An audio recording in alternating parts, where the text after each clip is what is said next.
Coming up on this episode of FAS TV, targeting the early lamb market, the benefits of electronic milkers, and we find out how this year's summer crops have fared.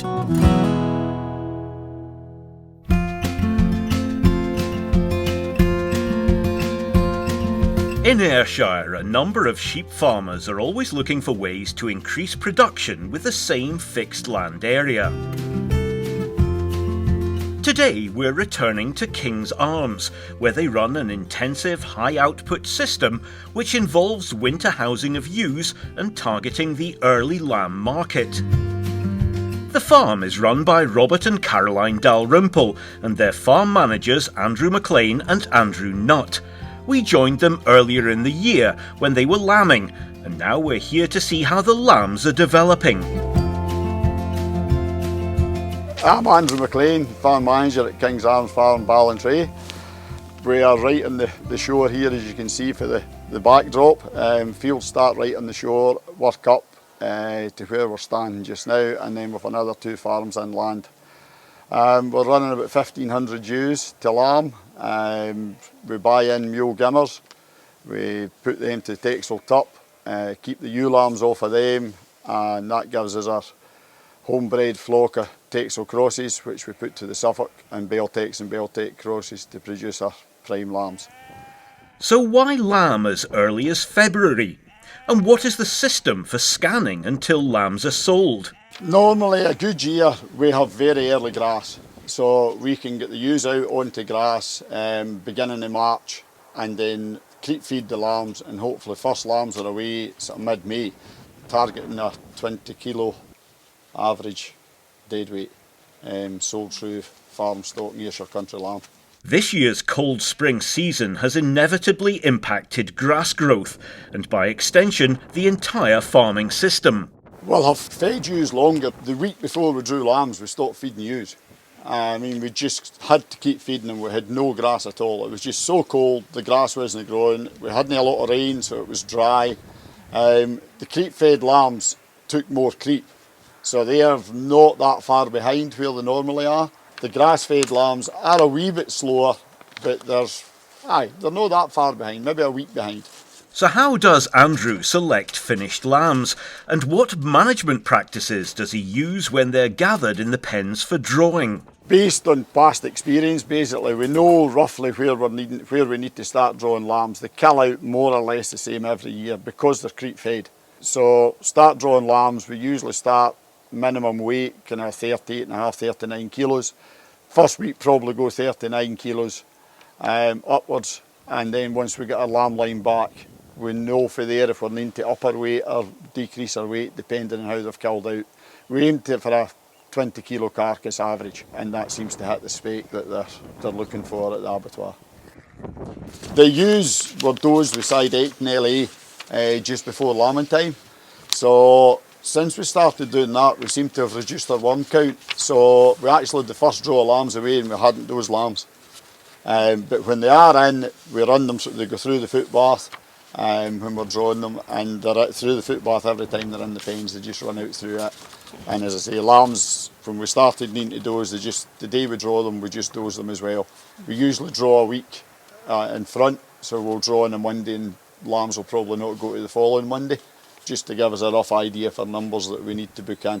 And what happens on the day the prime lambs are leaving the farm for the abattoir?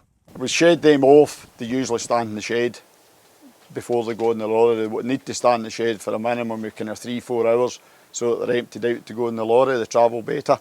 And then I'll come out the next day, and most of the ewes that have lost 2 lambs or a lamb, they'll be standing at the gate looking for their lambs, so I'll just open the gate and shed them off with the dog, and they'll go into a field with virtually no grass, and with a kind of rockier, whinnier bit, so they go into there. And I just do that every week, and that allows me to tighten fields up. So you start off with kind of 7 or 8 fields, and that's us into June and have 1 field left. Everything else has either been tightened up for silage or other sheep onto it to get more grass. So what is Andrew hoping to achieve with these prime lambs? And what are his tips for anyone looking to target the early market? We're aiming to be above base price, which is your R3L. I'm hoping to get ewes and E's where I'm plus 10 pence, plus 15 to 20 pence in your E grade, averaging about 20 kilos. If you could target weight higher than that because you're getting paid to 22 kilos, but you end up, you're not producing what the abattoirs want and you get penalised, or you only get paid to 22, so there's no point going above that. But we have to watch for the lambs that are putting on about 4 kilos a week.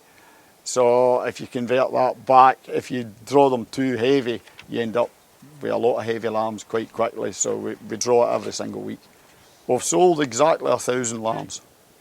There's 133 went away yesterday, and that exactly 1,000. So that's just about normal. It's no far away from normal. Price is by far as high as it's ever been. We have never been up here before. We've had lambs at £7 a kilo. Last week they were still £6.90. This week they've dropped to £6.40. So they are coming down, but they're still, last year I think this week they were £4.30. So it's quite a lift in the year.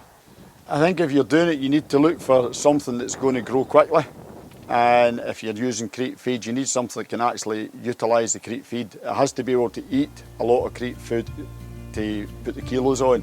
And if you have some of your meatier types of lambs, they just can't physically eat enough to get the benefit out of the crate feed. So we work with Texels and Suffolks for the crate fed lambs, and they grow very quickly. For more information, visit fas.scot.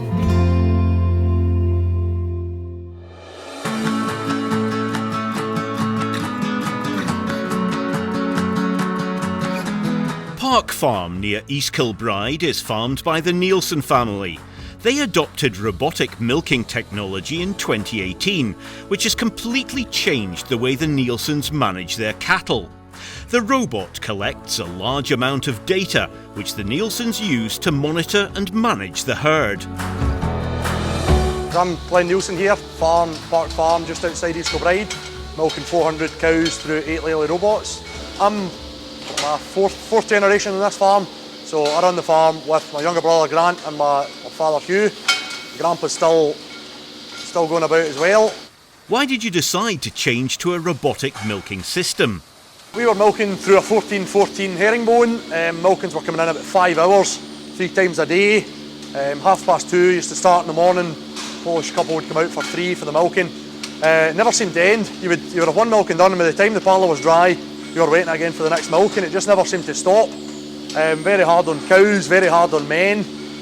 Staff was getting more and more of a problem. As I said, we had Polish workers that were great, but they were ready for home, and we really thought, who's going to come out here in the middle of winter at 3 o'clock in the morning to stand the parlour for 5 hours and come back in the afternoon and do it again? So staff was a big push towards the robots, more than anything. How do you find the robotic milkers? We like the system from the fact that cows can come and go as they please. We've got cows in there milking 5 times a day, and we've got cows in there getting milked once a day, which very much suits the cow at her point in lactation. So, you know, a high yielding 100 days in milk cow can go in there 5 times a day, get 12 kilos of cake and sit at 60-70 litres quite comfortably. You're not worrying about an energy deficit, she's going to be all right. And then at the other end of it, you can have a 400 day in milk cull cow, and she can just tick away doing 20-30 litres as she pleases, which suits us perfect. We had a lot of different staff milking our cows, so everybody had a different milking practice, which was never good. You know, I used to walk past the parlour and shake my head some morning for the way people were milking our cows, whereas now you don't have any of that worry. That robot treats each cow individually and the exact same, every milking, every cow, which suits us great. You're taking out all the human error of dirty hands on teats, tubing the wrong cows, you know, ripping a cluster off too early because she's a slow milker, you know that. That robot takes care of every single cow instead of somebody that's desperate to get away for their bed or their breakfast. What data is collected from the robots, and how does it benefit herd management? Data-wise, we get a general report every morning when we go to the robot. We call it our health report. So Grant will go through that. That'll show you your conductivity. With the data you'll pick up on mastitis before the best dairyman in the world will ever pick a mastitis up. I can pick up conductivity days before you would ever pick her up in a parlour. You know, so we can treat that cow a lot easier with an early mastitis than during a mastitis when she's a big problem, wee bit of udder mint, and you can cure her before it's became an issue. So health report wise, brilliant. We don't have rumination, that's something we'll probably look to in the future. Heat detection, great, absolutely brilliant. Aye, you'll pick up a quiet heat of a cow through a night that you would need a man in the shed 24 hours to pick up the heats that these collars pick up. Management-wise, as I said, we are down to 3 staff now. Me, younger brother, and 1 staff member can run this place fully. We were 6 or 7 full-time staff plus night milkers. So we're a lot more efficient. The data you're given by your robot is data you want. It doesn't just give you rubbish that you're not listening to. It tells you your mastitis problems, your lame cows. And what about kind of somatic cell counts? Have you noticed them going down since you've cell had counts, I wouldn't say gone down, but they're easy to manage. We still have high cows with high cell count, but that lets you the option of, if you notice a high cell count, the robot's telling you that every day. When it comes to dry off, you can get an antibiotic tube into there and use selective dry off, which is handy. Breeding's a big thing as well. You know, you get a lot of different reports you would get through the parlour. You know, we used to milk record once every 8 weeks. You were getting very little information, whereas we are getting information chucked at us here. You know, we know exactly what cows we want to breed for our system. You know, just because she's a good cow through the parlour doesn't mean she's actually a profitable cow. Yeah. You know, it's very interesting, the data you get, you know what cows are profitable and what cows are not, and your big fancy show cows that takes 8 mastitis a year but wins the local show, she's not a profitable cow compared to the little quiet cow in there that just ticks away and does 50 litres for 300 days. You know, that's a profitable cow, and that's all through reports that the robot's giving you. Since moving to the robotic milking system, has cow performance improved? Milk yield, definitely. We generally always sat in about the 30 litre mark, regardless of what we fed them. We could not get the cows above 30 litres through the parlour, whether it was the stress of the system or full TMR. I'm now a big convert of feed to yield. You know, a big yielding cow should get fed more than an end of lactation, nearly dry cow. And you can do that with the robots. Again, you can do that with parlour, within parlour feedings, but no, our yields have massively improved. It did take us a year or 2 for either us to settle or the cows to settle, but we can nearly pick where we want the cows to sit at, which is a lovely position to be in. Cow longevity, yes, we always ran a young herd because our system was very tough on cows. There was a lot of walking, a lot of chasing out of beds, into parlours, out of parlours. You know, we generally have old cows here that we would not have through the milking system. I'd like to have a figure on it, but I couldn't just tell you, but we definitely see less cows leaving through the robotic system than through the parlour system. Switching over to a robotic milking system is a big change for the cows and the staff. Has there been many challenges with moving to the robotic milking system? Definitely challenges. As I said, the first 2 years, I'm not going to lie at all, it was very, very stressful. We had a full turnaround of staff. We don't have a single staff member. We had from 5 years ago in the parlour. A lot of people really struggled to get on it. You know, I know there's days Dad absolutely curses them. There's nights when you're out of your bed at midnight trying to sort a stupid wee screw or a cable or something. It can be very frustrating, but I'd rather get out of my bed through the night to fix a robot than I would sit down at my tea hoping that the milkers are turning up that night and start. We used to start at 2:30 in the morning. You know, like that's no life at all. You know, we start at 6. If I've had a bad night, I can have a lie and come out at 7, and I don't find that bad. You don't need to go back to your bed. You're not like a half-shot knife all day. You're alert. You can spend all day with the cows. There's also a lot of flexibility with them. The likes of play rugby on a Saturday afternoon. You don't need to be back for a milking. There's no set time to come back and do the work. Come back after rugby. If I've been away at a show, I'll come back after my dinner and do the work. You know, it's an hour or two's work after tea. Again, if you're spreading slurry, cutting silage, you're not tied to a time. You can come back when you want and do the work, and you're no suffering. Milk yield's no suffering. Cows are no suffering. What are your top tips for farmers looking to install robotic milking systems? A big thing that I'm annoyed at is our cows were never fed in the parlour beforehand, so our cows had no idea what cake was, so that took us weeks for cows to actually get onto cake. All they'd ever had is TMR, so until the cows actually learnt they were getting fed in the robots, I think that would have been a massive help if we'd have top dressed cake, the cake that was going through the robots before start up. That would have been a big help. Otherwise, no, I think you kind of just need to get on with it. I don't know if there is any top tips. You just get on with it. The cows will settle and the men will settle. You know, and you yourself, the best way to learn, the best way to fix a robot is with 100 cows standing behind you roaring because the thing's shut down. You will learn to fix them, you know, and the cows will learn to use them. You could drown in data, to be honest. There is so much information. You need to pick what suits your farm. You know, there's over 100 different reports on that computer. You need to pick the one that suits your farm. You know, we cull cows for different reasons than we used to through the parlour. We will treat cows for mastitis different than we used to in the parlour. We'll selective dry off different from we used to in the parlour. You know, it gives you all information. It's up to you to use it because the information's incredible. For more information, please visit www.fas.scot.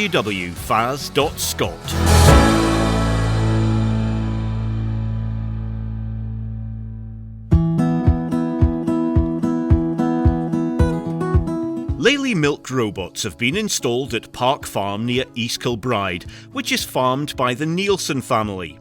We spoke to Jim Curry from Lely, who gave us a fascinating insight into the robots and their capabilities. My name is Jim Curry. Been with Lely now for 2 years. My role with Lely is FMS advisor, which is farm support. So we deal with the layout of sheds, how cow flow go with the robots, how the placements of the robots will go in sheds and everything like that. And then building the project up to lend it into the best way it is suited for the cows with the free access. And then I work with the farmer at the start-up. We'll be on site for the week of start-up and then ongoing advice after that, and dealing with farmers who's been robotic milking for the last X amount of years, just looking after things and seeing where we can improve things throughout the robot as well. So that's my main role with Lely at the moment. What data does the robotic milkers collect? The data that the robot collects basically identifies the cow every time she accesses the robot. Once it's identified, it's actually looking to see if that cow is accessed to be milked. If she's not accessed to be milked in that milk frame, she's classed as a refusal, so it won't actually milk her and it'll put her out. If she's within the time frame of being milked in the milk access, the robot will milk her. When she's getting milked, the M2CC2 is picking up for cell count, conductivity in each quarter. So once that milk has been took off that milking, it is then notified onto the computer, and if there is a sign of mastitis or high conductivity, it'll be brought up in the health report. You've also got rumination for the collars. You've got activity as well for picking up heat times.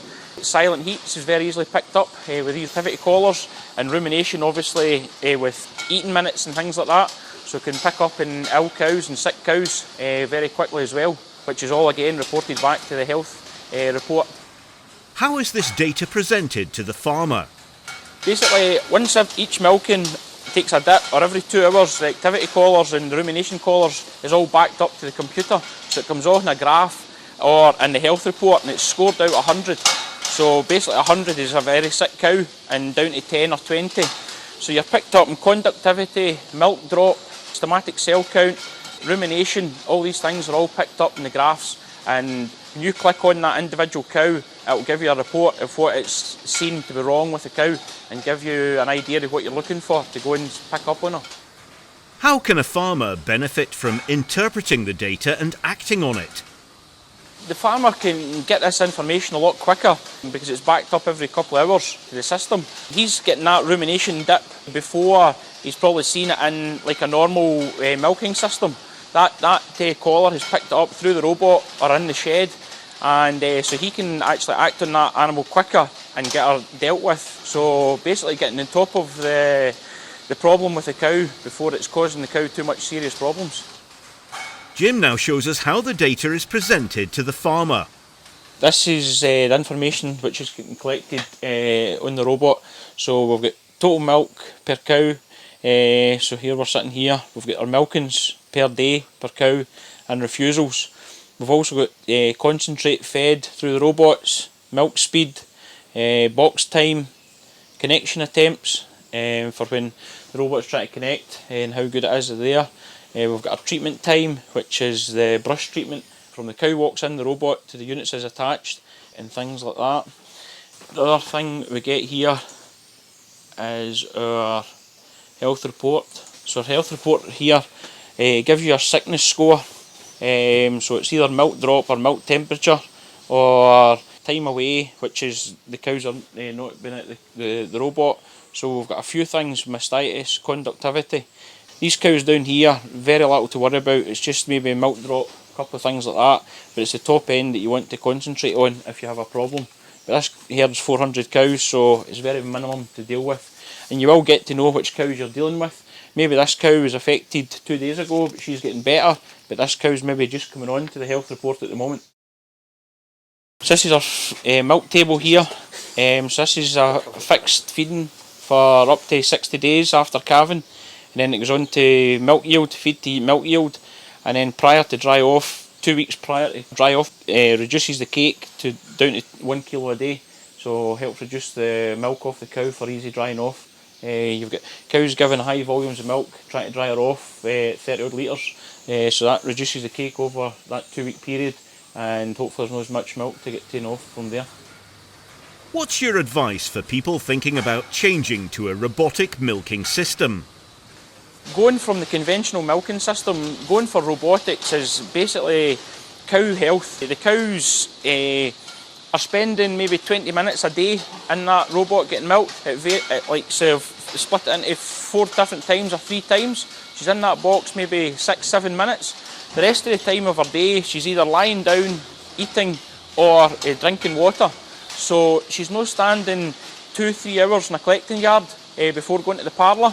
So you then get less feet problems, you get more milk because the cow's more settled. She's got access to feed all the time. She's able to lie down all the time when she wants and when she wants. She only goes to that robot when she wants to. She's not forced anywhere or anything like that. The other thing I would say is you will get less casualties, problems in a free access barn like the robots. The cows aren't getting pushed to a rotary, getting bumped and bashed and casualties. So guys are finding longevity in the cows through the robotic system as well.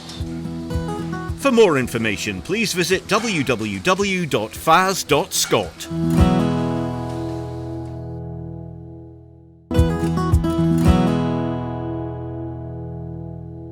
We're now well through August, so peak harvest activity in the arable crops.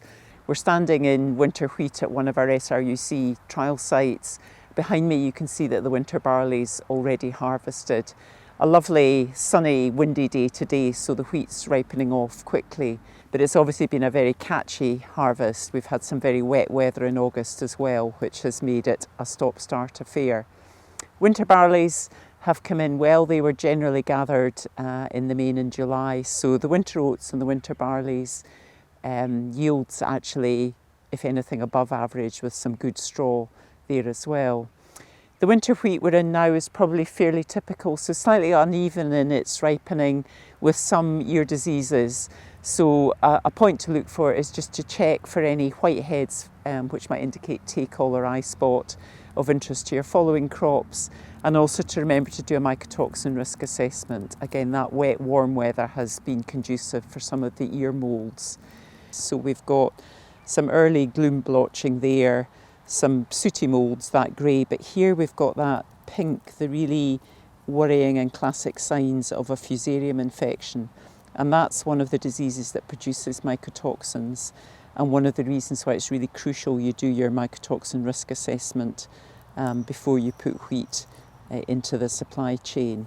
But yeah, that pink mould there is very indicative of a fusarium infection, and toxins will follow on from that. The winter oilseed rapes have been swathed but have then been quite slow to ripen off, and we've seen some oilseed rape crops actually lying slightly greener in the swath than we might expect. So we've now got the kind of dreaded combination of many crops ready to harvest at once. So we've got winter wheat waiting to go, winter oilseed rape waiting to go as well, and the spring barley's ripening up. The spring barley's of interest at the moment is we've seen some late ramularia coming into the crops. So we had very little ramularia in the winter crops, but actually the spring crops fell in a period where there was enough moisture during their stem extension to let that disease build up.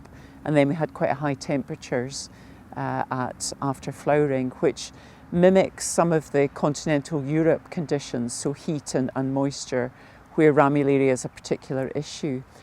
We're hoping for the Scottish crop this year that actually the ramularia came in late enough that it's not going to be hugely damaging to yield, but that's one of the things that's of concern in the fields at the moment. This time of year, as we get through August, blight in potato crops becomes more of a concern, and clearly where we've had lots of moisture and lots of warmth, that is very conducive to getting risk periods, Hutton periods. So absolutely crucial at this time of year to maintain the pressure of the blight programme, and key that we keep that diversity of chemistry going, so as much variety into the blight programmes as you can manage. keeping the blight programmes going until the haulm is completely dead and the risk of blight getting onto the tubers of the harvested crop is reduced. We still have the multi-site Mancozeb this year, so again just crucial for resistance management that we keep that in play. The blight races this year don't seem to be showing any major shifts over previous years, but it's just that endemic problem and we're in the kind of peak risk period for blight at the moment. Winter beans, obviously late to harvest in Scotland. This crop is probably several months off harvest, but typical of many in that we've got chocolate spot, botrytis coming in at quite high levels. So again, the warmth and humidity has really brought that on. Past any management options, so this crop has had 2 fungicide sprays, early and late flowering, and the chocolate spot now really just needs to run its course, and in some ways, in a sense, is almost a desiccant for the crop. It has to die of something, so chocolate spot is going to be what takes this one out.